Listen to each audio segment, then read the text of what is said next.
So, how, Asher, how did you maybe give us a little bit of background for those who don't know D&D? What is it that you needed to make a world for? It's this crazy things the kids are playing with these days. What's this D&D?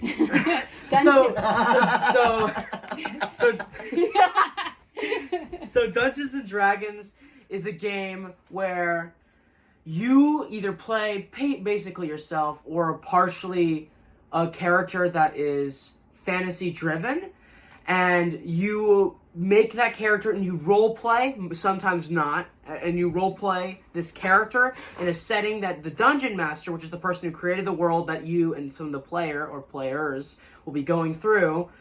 And basically, this is a game where it's not trying to win, but trying to make a cohesive story that everyone is enjoying, that you've all agreed upon beforehand, and not just something that, the DM set up. Because, I mean, even though if you trust your DM, then... I think now's a good time to say that I have kind of a love-hate relationship with D&D. I play D&D, I enjoy D&D, I like the communities that it has created over the years. What I don't like is what it's done to writing, and it's both the strength and the weakness of it. So D&D codified a lot of things. It was like, this is what makes an elf, and an elf is different than a dwarf, and here's why, and this is what's the difference between a knight and a paladin, or a monk and a warrior, or a mage and a sorcerer. So we got these very distinct, clear distinctions between things.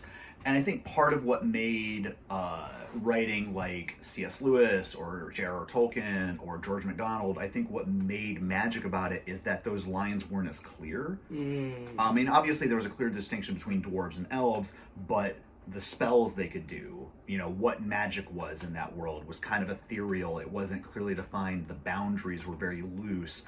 And I think that was fun to play in. And I think now fantasy writers feel like they have to fit have the constrictions. Yes. Oh. I feel like they feel like they have to have those constrictions, and I maybe they feel more creative within those limitations. But I think that they feel that everything needs to be.